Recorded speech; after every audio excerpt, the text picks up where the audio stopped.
하나님 아버지, 오늘도 우리의 속사람을 새롭게 하게 되어지기 원합니다. 이를 위하여 전하고 듣는 예배 시간 가운데 우리의 영혼이 깨어 마음과 생각을 분명히 하고 결단하고 방향을 정할 수 있도록 성령으로 후원하시고 도와주시옵소서. 지난 4개월간의 삶을 잘 돌아보게 하시고 앞으로의 날들을 기대하게 하셔서 하나님과 날마다 변론하며 함께하는 귀한 교회로 자라가게 하여 주시옵소서. 믿음으로 언금한 손길들 위에 복을 주시고 저들이 주를 위하여 또 자기 영혼을 위하여 한 모든 것들을 기억하셔서 갚아주시겠다 약속하신 말씀이 이루어져 가는 것들을 보게 하여 주시옵소서. 예수님의 이름으로 기도하였습니다. 하나님의 말씀은 이사야서 1장 11절에서 18절까지 말씀을 함께 합독하겠습니다. 이사야서 1장 11절에서 18절까지 말씀입니다. 함께 읽습니다. 시작. 여호와께서 말씀하시되 너희의 무수한 재물이 내게 무엇이 유익하뇨? 나는 순양의 번제와 살찐 짐승의 기름에 배불렀고 나는 숫송아지나 어린 양이나 숫 염소의 피를 기뻐하지 아니하노라.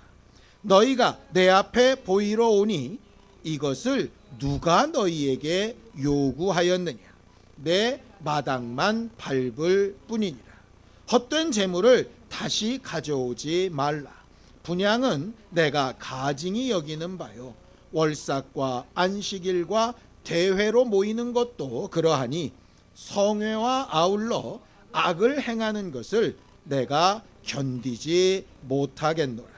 내 마음이 너희의 월삭과 정한 절기를 싫어하나니 그것이 내게 무거운 짐이라. 내가 지기에 곤비하였느니라. 너희가 손을 펼 때에 내가 내 눈을 너희에게서 가리고 너희가 많이 기도할지라도 내가 듣지 아니하리니 이는 너희의 손에 피가 가득함이라.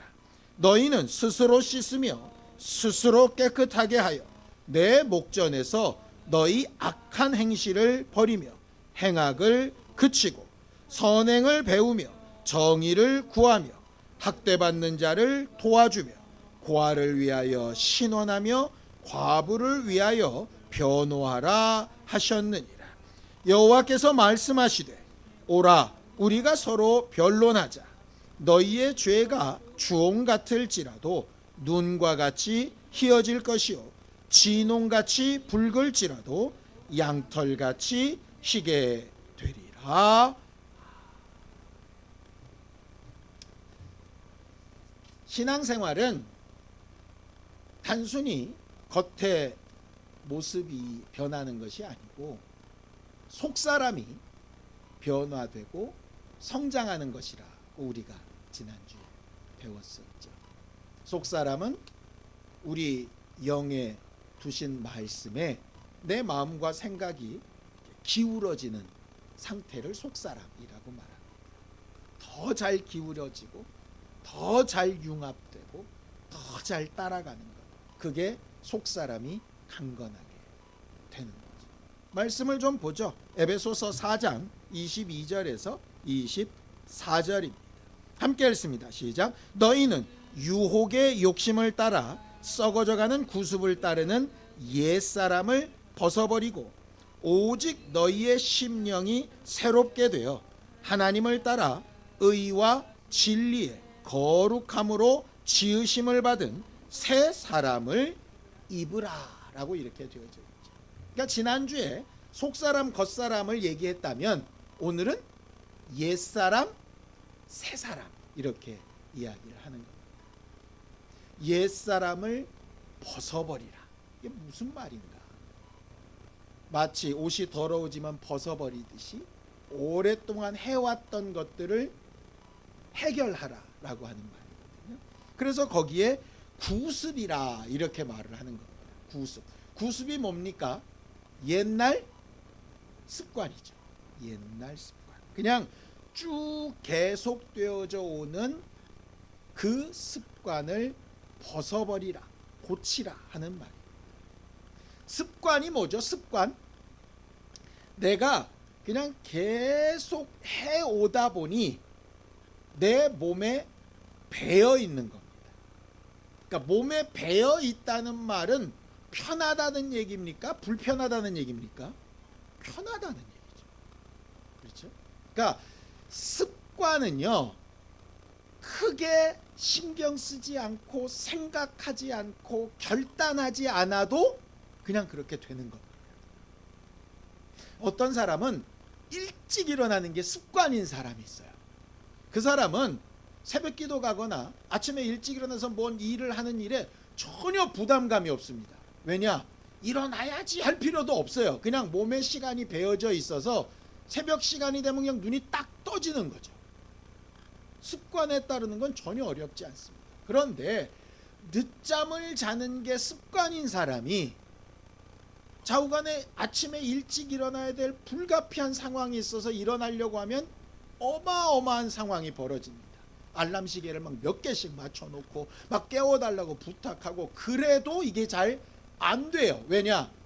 불편하고 부자연스럽거든요. 그러니까 무슨 얘기입니까? 옛사람을 벗어버린다라고 하는 말은 내 몸에 이렇게 마치 맞춤옷처럼 너무나도 편하고 생각하지 않아도 그냥 흘러가는 삶을 떼어내고 반대로 신경 써야 되고 애써야 되고 노력해야 되고 불편하고 힘든 일을 해야 된다는 뜻이에요. 그게 구습을 벗어버리다, 옛사람을 벗어버리다 하는 말이에요. 여러분, 사투리 고치기가 얼마나 어려운지 서울에서 너무너무 오래 산 사람도 이렇게 뉘앙스는 못 고치더라고요. 또 그렇게 잘 있다가도 고향 사람 한 명만 만나면 옛날로 다시 자연스럽게 돌아갑니다. 중독이 되었던 사람, 그게 담배가 됐든 술이 되었든 게임이 됐든 도박이 됐든 뭐가 됐든 간에 이게 중독이 됐던 사람은 너무나도 쉬운 자극에 휙 넘어갑니다. 왜냐? 한번 습관된 것은요, 이게 인이 빠지질 않아요.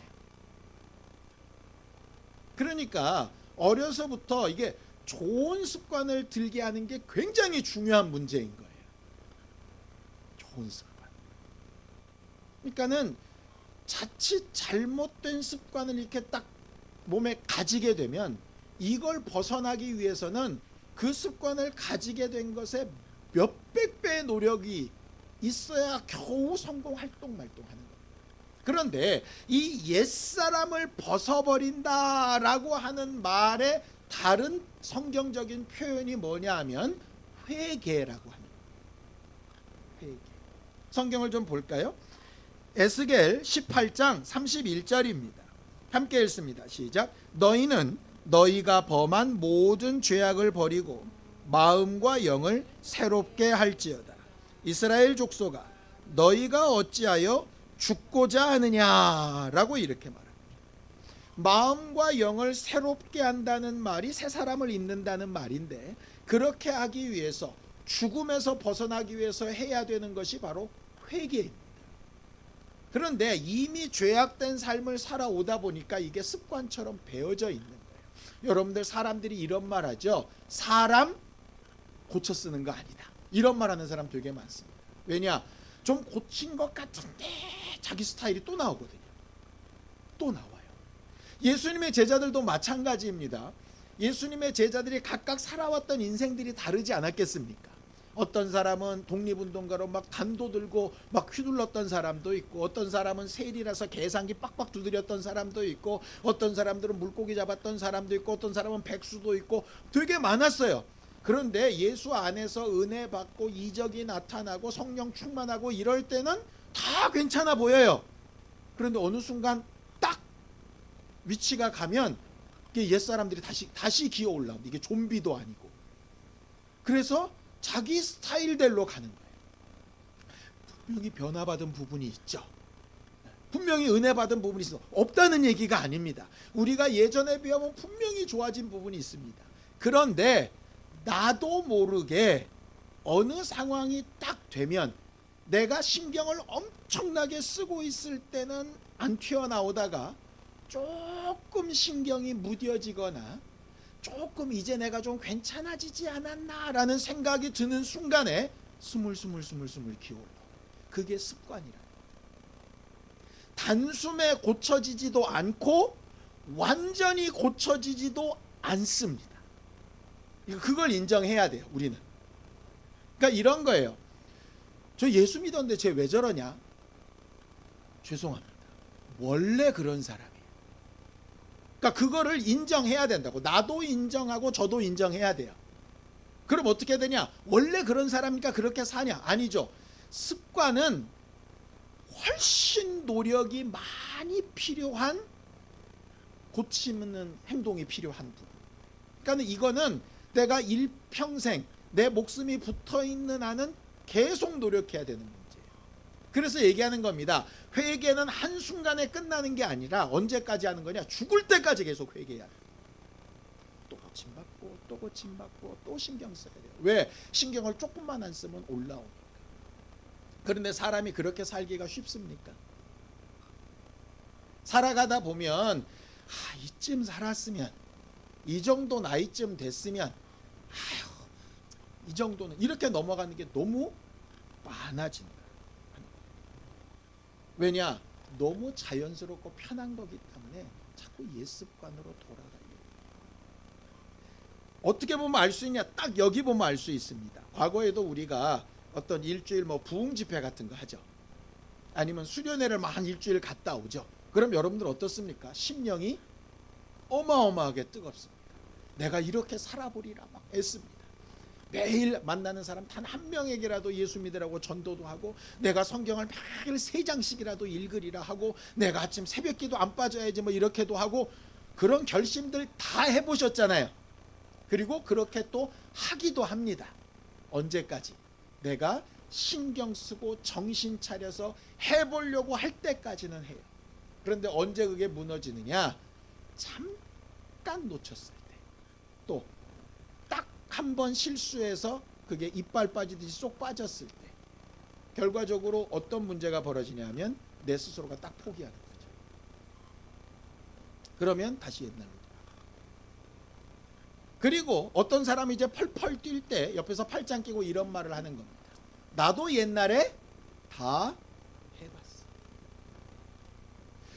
성경은 왜 예수께서 떠나신 이후에 우리한테 성령을 주셨다라고 말하고 있느냐 하면, 예수는 항상 계시지만 그가 하늘에 올라서 보좌에 앉아 계신 이후에 우리 옆에서 계속 붙어서 우리를 컨트롤 하시지는 않아요.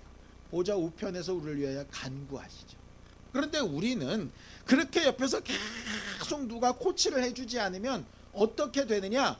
자꾸 옛날 습관으로 이렇게 돌아가. 제가 굉장히 재밌게 보는 TV 프로그램 중에 그 프로야구 선수들이 은퇴한 사람들이 야구 경기하는 프로가 있어요. 그걸 보면 제가 너무 재밌는 게 뭐냐면요, 이런 겁니다.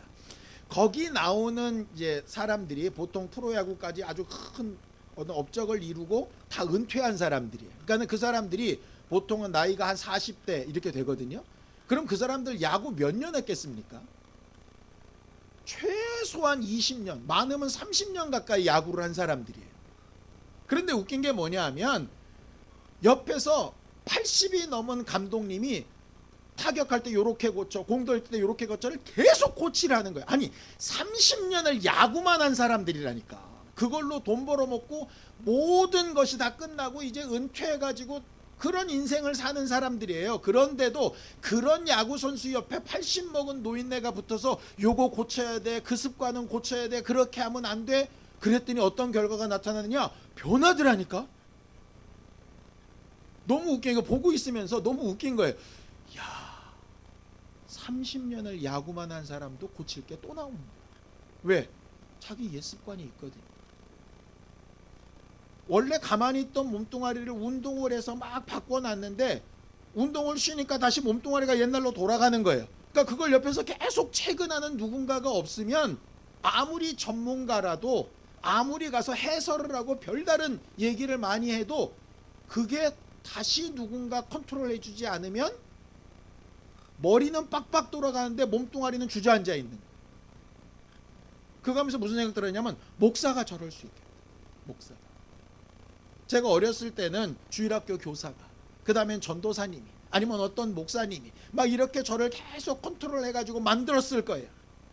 깨닫기도 하고 신학교 가서 배우기도 하고 뭐 이래가면서 막 했겠죠. 그런데 그 이후로 목사 생활 한 10년, 20년, 30년 이렇게 하다 보니까 성령께 계속 도전을 받아야 하는데 이게 좀 무의미해져 버리면 어떤 상황이 벌어지냐면 그냥 내 습관대로 하는 거예요.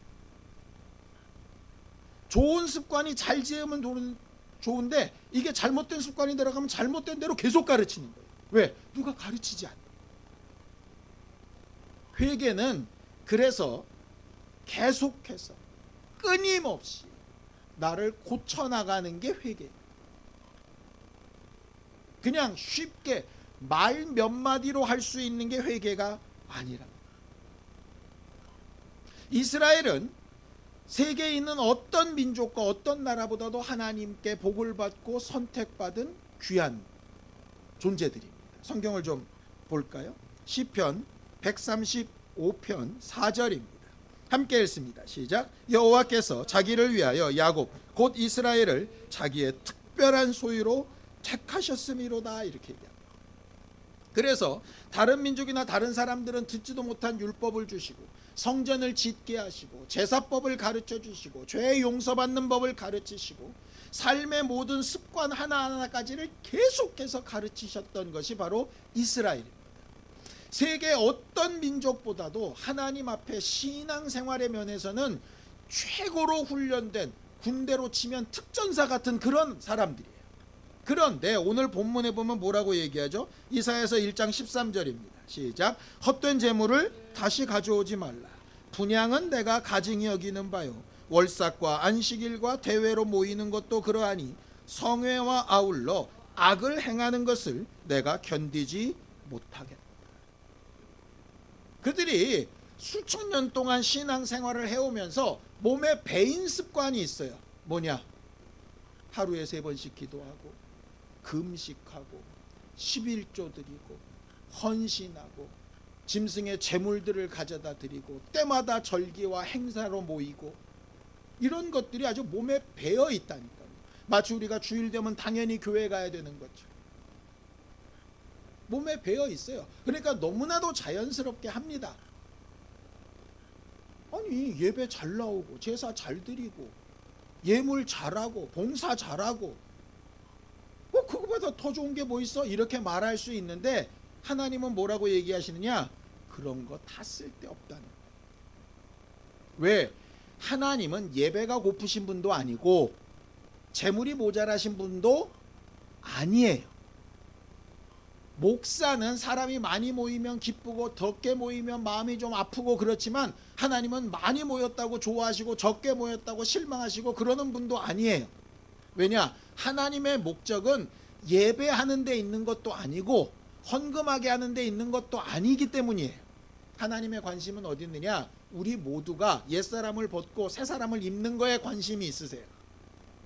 누가 예배 잘했냐? 누가 한 번 더 나왔냐? 누가 한 구절 더 외웠냐? 누가 더 1분 더 기도했냐? 여기에 관심이 없다고. 그래서 분향도 가증하다는 거예요. 막 기도 많이 하는 것도 꼴보기 싫다는 거예요. 모이고 예배하는 것도 보기 싫다는 거예요. 예물을 갖고 오는 것도 막 징글징글하다는 거예요. 왜? 이유는 단 하나 있어요. 그러니까 재물 필요 없습니다. 예배 안 모여도 됩니다. 성경 읽지 마세요. 기도하는 거 필요, 이런 얘기 아닙니다. 그런 것과 함께 뭐가 있느냐? 악한 행실이 같이 있어요. 뭐 이런 거죠. 옛 옷을 벗고 낡아부순 옷을 벗고 노숙자 같은 사람이 막 냄새나고 더러운 옷을 벗고 몸을 씻고 새 옷을 입어야 되는데 더러운 옷 입은 위에다가 새 옷을 그냥 입은 거예요. 그러니까 겉보기에는 새 옷인데 어디서 알게 모르게 냄새가 계속 나. 왜 그런가 봤더니 안에 옷은 그대로 옛날 들어온 옷 위에다 그냥 대충 걸쳐 입은 거예요. 그냥. 이걸 예수께서 뭐라고 얘기하시냐 합니까? 낡은 배에다가 새 배를 해봐야 다 버린다. 새 술은 새 포도주에 넣어야지 낡은 포도주 거기 가방에 넣으면 다 터진다. 그 말씀이 그 말씀이에요. 이게 새 것을 입고 좋은 습관을 가지는 것과 옛 습관을 버리는 것이 동시에 가야 되는데 자꾸 신앙생활을 어떻게 하냐 하면 겉으로 있는 모습을 바꾸는 데는 익숙한데 요 옛 습관을 버리는 일에 익숙하지 않은 거죠. 이게 같이 가는 거예요. 그러니까 사람들 볼 때는 겉으로 볼 때는 괜찮아 보이죠. 그러니까 냄새가 전달되지 않는 영상으로 볼 때는 괜찮아 보여요. 그런데 냄새가 느껴지는 실제 옆에 자리에 앉아보면 문제가 생기는 거죠. 그때부터. 하나님이 그걸 지적하시는 거예요. 예전에도 보면 담배를 피는 사람들이 예배 올 때 가리는 방법이 하나 있습니다. 뭐 뿌리죠? 향수 뿌립니다. 향수 칙칙 뿌려요. 그러면 괜찮게 느껴져요. 누구는? 본인은 괜찮게 느껴져요. 왜? 자기 코에는 담배 냄새는 인이 박혀가지고 특별하게 구별이 안 돼요.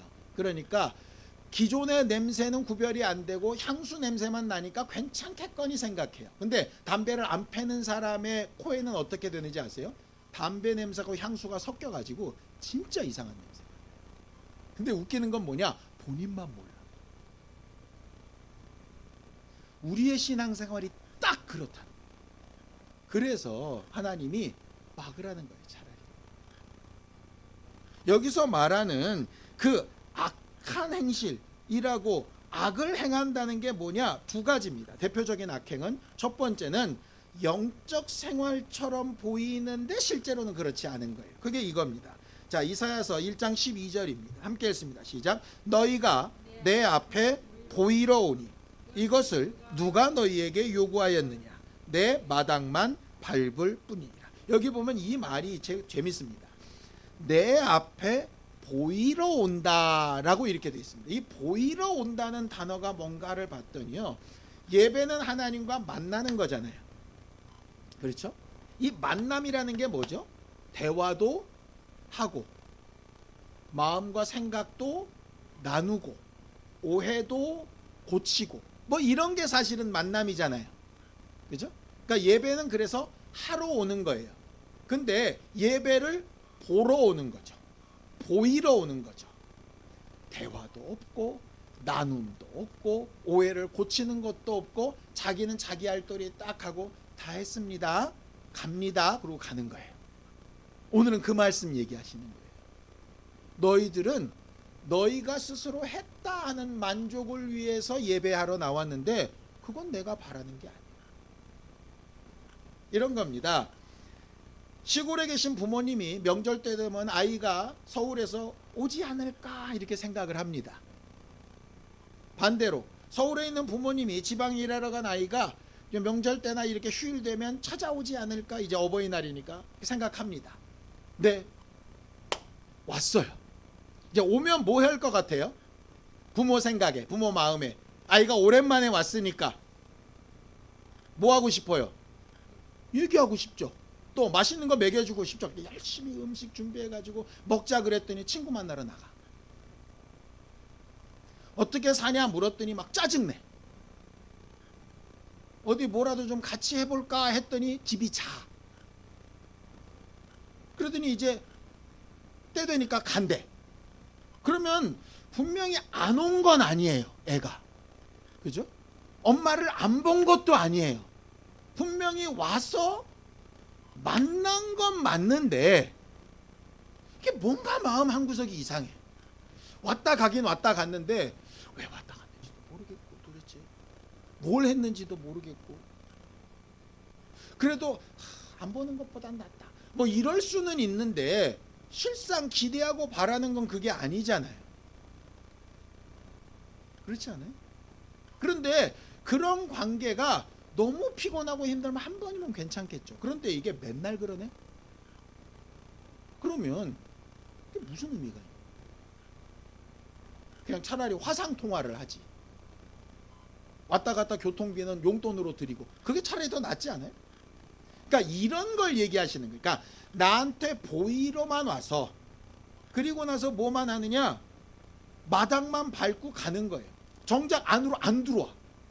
그러니까 부모님 만나러 가서 뱅뱅뱅뱅뱅뱅 돌다가 정작 속에 있는 말이나 하고 싶은 말이나 대화나 서로 이렇게 정을 나누는 거 없이 그냥 왔다 갔다.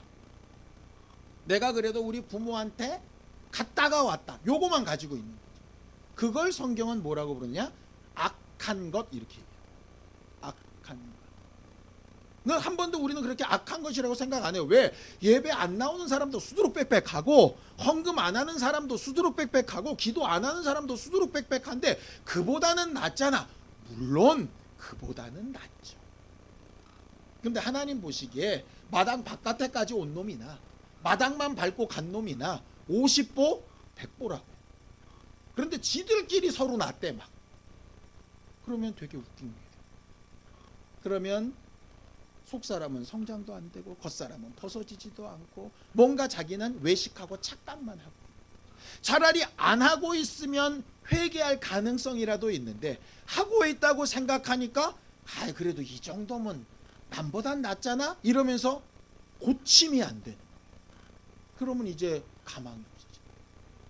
두 번째 악행은 이런 겁니다. 이사야서 1장 15절입니다. 함께 읽습니다. 시작. 너희가 손을 펼 때에 내가 내 눈을 너희에게서 가리고 너희가 많이 기도할지라도 내가 듣지 아니하리니 이는 너희의 손에 피가 가득함이라. 여기서 피가 가득하다는 게 뭐지? 이 말입니다. 요한일서 3장 15절입니다. 함께 읽습니다. 시작. 그 형제를 미워하는 자마다 살인하는 자니 살인하는 자마다 영생이 그 속에 거하지 아니하는 것을 너희가 아는 바라. 살인을 딱 떼버리고 나면 앞뒤를 딱 붙이면 어떻게 되죠? 그 형제를 미워하는 자마다 영생이 그 속에 있지 아니하다. 굉장히 무서운 말이 되버립니다. 근데 우리는 이거를 잘 인정하지 않으려고 그래요. 왜? 안 미워하고 사는 사람이 어디 있어? 이렇게 생각하거든요. 그러니까 왜 안 미워하고 사는 사람이 없을까요? 다들 그게 습관이 됐기 때문이었어요. 나보다 좀 잘나면 질투해요. 나보다 좀 못나면 무시해요. 근데 이게 습관처럼 배어 있어요. 그래서 너무나도 자연스러운 거예요. 이걸 바꾸려면 나보다 잘난 사람한테 막 칭찬해 주려고 일부러 마음을 써야 되고, 나보다 못한 사람을 무시하지 않으려고 일부러 마음을 써야 되는데 그게 잘 안 되는 거예요. 그러니까 영생은 얻어야겠는데 이렇게 애쓰는 건 버겁고, 그러다 보니까 에이 어떻게 이거랑 이게 같아 이렇게 생각해요. 어려운 일이 쉽지 않아요. 아니 목사인 저도 미운 마음이 들어요. 내 마음에 안 들면 믿고, 내 마음에 안 드는데 예쁘고 좋은 사람이 세상에 어디 있어요. 자연스러운 거니까 맞아요. 그럴 수 있어요. 그런데 그거를 적어도 뒤집으려고 하는 의지나 노력은 계속해서 써야 된다는 게, 잘 안 되지만 사투리가 잘 안 고쳐져도 고치려고 하고, 습관을 좀 안 고쳐지지만 좀 고치려고 하고, 적어도 그것까지는 해야 된다. 그런데 대부분 회개했어, 용서받았어, 남들도 다 그런데 누구보다 나, 이렇게 되는 거죠. 그러다 보니까 맨날 마당 밟고 손에는 피가 철철하고. 그러니까 이런 겁니다. 이빨을 악물고 계명을 지켜 예수님의 명령대로 이혼은 하지 않는데 맨날 남편이 미워서, 아내가 미워서 저주하면 뭐 잘하는 거예요, 잘못하는 거예요, 어떤 거예요 도대체? 제가 늘 예로 드는 건데요. 그럼 이혼합니까? 이혼하라는 얘기 아니에요. 이혼 안 하면 그럼 잘한 겁니까? 잘했다는 얘기도 아니에요. 너무 버겁죠. 자 여러분, 너는 그럼 잘하냐? 그렇게 얘기하면 사실은 저도 할 말이 없습니다. 그럼 이제 어떡할까요? 알았어요. 습관을 고치고 불편한 걸 감수하고 해보려고 하는 거 알겠어요. 그런데 그게 너무너무 힘들고 지금까지 해봤는데 잘 안 되고 했다가도 고무줄 당겼다가 돌아가듯이 다시 원래로 돌아가고 자꾸 이러는데 그럼 어떻게 할까요? 성경에 오늘 답이 하나 있습니다. 이사야서 1장 16절에서 17절입니다. 함께 읽습니다. 시작. 너희는 스스로 씻으며 스스로 깨끗하게 하며 내 목전에서 너희 악한 행실을 버리며 행악을 그치고 선행을 배우며 정의를 구하며 학대받는 자를 도와주며 고아를 위하여 신원하며 과부를 위하여 변호하라 하셨느니라. 하나님께서 생각하시는 악한 행실에서 벗어나는 제대로 된 새 사람은 누구냐 하면 이런 겁니다. 스스로 씻고 깨끗하게 되는 거예요. 스스로. 이게 뭐냐면 자원하는 마음이 든다는 얘기예요. 내가 이렇게 살면 안 되겠구나 라고 하는 자원하는 마음이 든다는 얘기예요. 내가 이렇게 하면 안 되겠구나를 알려면 어떻게 해야 될까요? 일단 말씀을 듣거나 읽어야죠. 그렇잖아요. 누군가 나한테 당신 그렇게 하면 안 돼 이렇게 가르쳐 주지 않으면 내가 어떻게 스스로 고쳐요? 잘못된 걸 모르는데. 그러니까 내가 잘못됐구나, 고쳐야 되겠구나 하는 의지는 가져야 된다는 얘기예요. 두 번째가 뭐냐? 버려야 돼요. 악한 행실을 버리고 행악을 그치고 아까 말한 대로 겉모습만 비스무리하게 하는 것, 마음속에는 막 미움이나 아픔이나 이런 것들을 가지고 있으면서 겉으로 괜찮은 척 하는 것, 이런 것들 버리려고 애써야 돼요. 해결하려고 애써야 되는 거예요. 스스로 깨닫고 그 다음에 버리려고 애써야 되는 거죠. 그 다음에 세 번째가 뭐냐 하면 배워야 되는 거예요. 선행을 배워야 돼요. 이 배운다가 늘 말씀드렸잖아요. 연습하는 거라니까. 계속 깨닫고 버리고 깨닫고 버리고를 연습해야 된다고. 연습.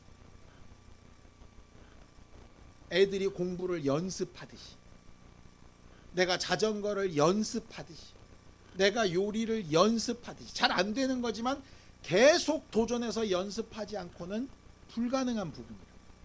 신앙생활을 왜 하느냐? 매주 왜 예배하느냐? 지난주도 들었던 설교 왜 또 듣느냐? 이것 때문이에요. 결과적으로 안 되니까 또 듣는 거예요. 안 되니까 또 읽는 거고, 잘 안 버려지니까 또 깨닫는 거고, 그게 버리는 게 잘 안 되니까 또 연습하는 거고, 이렇게 하는 거예요. 포기하지 않고 낙심하지 않고 계속 하는 거예요. 그런데 그렇게 해서 버리는 걸로만 끝나면 좋은데 그게 아니라 정의를 세우고 나만의 기준을 분명하게 해서 이제 누가 가르치지 않아도 내가 제대로 된 기준 때문에 내가 나를 보면서 나도 이렇게 살면 안 돼, 이게 분명해지고, 거기서 그치는 게 아니라 다른 사람들을 억울함도 신원하고 변호해주고 도와주는 데까지 가야 된다.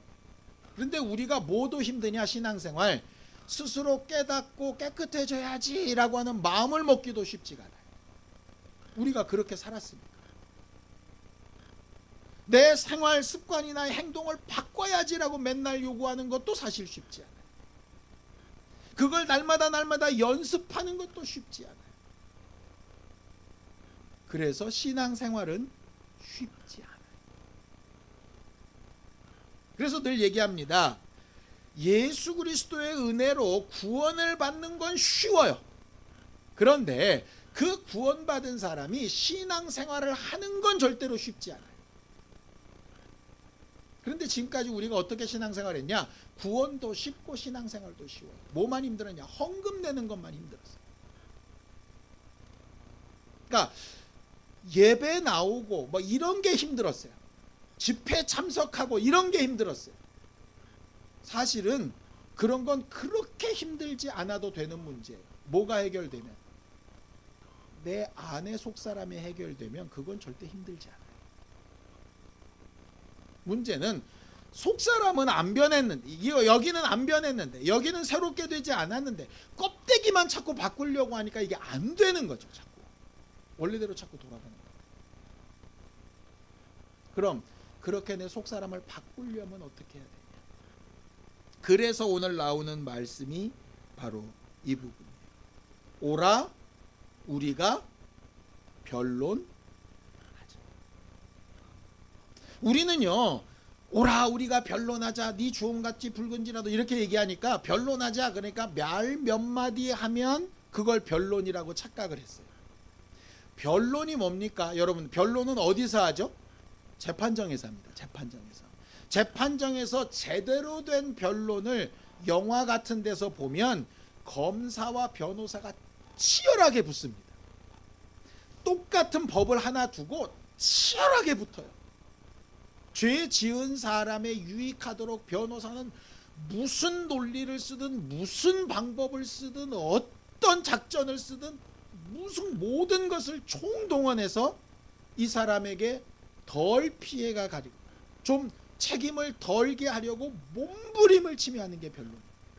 검사는 법을 기준으로 두고 어떻게 해서든 이를 범죄를 입증해가지고 이 사람을 벌을 줘서 피해받은 사람이 억울하지 않고 마음이 풀리도록 하기 위해서 죽을 힘을 다해서 해야 되는 게 원래 검찰의 변론입니다. 그런데 현실은 어떠냐? 법 기술자들만 남아가지고 실질적인 사람들은 없어요. 지들끼리 치고받고 하다가 대충 끝나. 그러니까 피해받은 사람도 억울하고 가해자로 지목된 사람도 억울하고. 그러니까 영화나 드라마 같은 데서 나오는 변론이 이루어지질 않는 거예요. 제가 당해봐서 알아요. 너무너무 짜증나는 거예요. 그런데 변호사는 변론했다고 변호사비를 달래. 제가 오라 우리가 변론하자 할 때 하나님이 말씀하시는 변론은 뭐냐면 서로 하나님과 맞닥뜨려서 치열하게 내 옛 습관을 바뀌고 내가 지금까지 살아왔던 방식을 바꾸고 안 되는 이 부분을 되게 해보려고 하나님의 은혜를 구하든 능력을 구하든 어떻게든 하나님의 도움을 끌어오든 무슨 방법을 쓰든 어떻게든 좀 편해보려고 막 끝까지 계속 애쓰고 이러는 걸 하나님은 변론이라고 생각하시는데, 세상에 있는 변호사처럼 돈만 받고 앉아가지고 법조문 몇 마디만 하고 변호할 거 없습니다, 죄 인정합니다, 그걸 변론이라고 착각합니다. 그러다 보니 분명히 말씀대로 따지면 주홍같이 붉은 죄가 진홍같이 붉은 죄가 없어지고 양털같이 되고 흰눈같이 되고 새롭게 변하고 속사람이 바뀌고 뭐가 성장하고 옛 습관을 벗어버리는 게 그나마 조금 더 쉬워지고 이래야 되는데 그렇지 않은 거예요. 변론이 언제 끝나느냐? 벌써 수십 년 전에 예수 믿고 침례받고 성령 받았다고 할 때 변론이 끝나버렸어요. 변론은 계속돼야 돼요.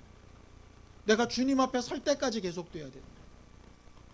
얼마 전에 학폭당한 아이 변호사가 재판에 3번 안 나가가지고 그냥 재판 진 사건이 뉴스에 나왔습니다. 변호사 때문에 졌는데 구제할 방법이 없어요. 하나님은 계속해서 주님의 심판답에 설 때까지 계속해서 나와 변론하자고 얘기하시는데 우리는 계속 안 나가. 법정만 가가지고 뱅뱅 도는 거예요. 정작 들어가서 말 한마디도 하고 아무 말도 안 해.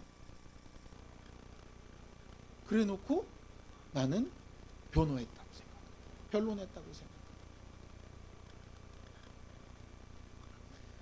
그리고 육체나 환경에나 문제가 생겼을 때만 악착같이 가서 매달리고, 진짜 매달려야 될 건 내 습관을 고치고 구습을 벗고 안 되는 걸 하나님 앞에 의지하고 알지만 안 되니까 괴롭고 이 부분을 하나님 앞에 계속 토로하는 게 믿음으로 살아가는 삶인데 너무 해피한 거죠. 여러분들이 어렵고 힘들고 십자가 진 것처럼 막 괴로움에 치를 떨며 살라는 얘기는 아닙니다. 그러나 적어도 우리가 속사람이 바뀌고 옛 습관을 벗어버리고 하는 일에 지금처럼 당연하듯이 어쩔 수 없다는 듯이 툭툭툭 튀어나오는 대로 막 행하는 것은 적어도 하나님 앞에 깨닫고 한 걸음씩 나아가는 일에 힘써야 되지 않나? 라는 생각이 든다는 거죠. 한 해의 3분의 1이 지나면서 지금까지 4개월 동안 우리가 듣고 나눴던 그 은혜와 말씀들을 혹시 시간이 되면 생각해 봤으면 좋겠어요. 그리고 그렇게 배워왔는데 분명히 그때 들을 때는 뭔가 찡한 것도 있고 결단한 것도 있고 그래봐야지라고 했던 것도 있는데 지금은 어떻지? 라고 한번 생각해 봤으면 좋겠어요. 또 하나님은 거부하시는 분양이나 재물이나 성전의 마당만 밟는 일로 빙빙 돌지 않나? 라는 생각을 한번 해봤으면 좋겠어요.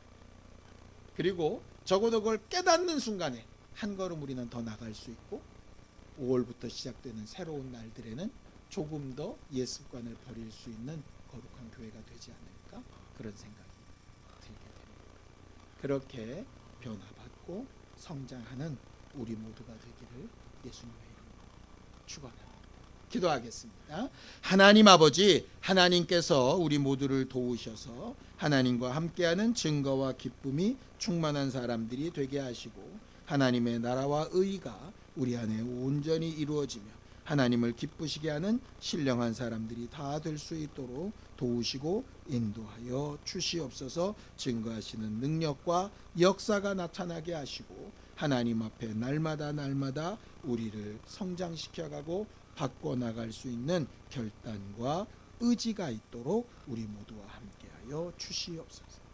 하나님 아버지, 우리가 회개할 때에 하나님과 변론하려 할 때에 끊임없이 우리 자신을 하나님 앞에 내어놓고 하나님의 음성을 듣고 우리의 소리를 아뢰며 옛 습관을 벗기 위하여 애쓰고 새 사람을 입기 위하여 결단하고 수고하고 우리가 가야 될 목표와 그 방향을 분명히 하고 주님 앞에 서기까지 한 걸음씩 계속해서 끝없이 나아가는 교회가 되게 도우시고 인도하여 주시옵소서. 예수님의 이름으로 기도하였습니다. 이제는 우리 주 예수 그리스도의 은혜와 하나님 아버지의 극진하신 사랑과 성령님의 감동하시고 함께하시는 분명한 증거가 날마다 주와 변론하기를 힘쓰기를 결심하는 우리 모두 위에 이제부터 영원까지 함께 있을지어다. 아멘.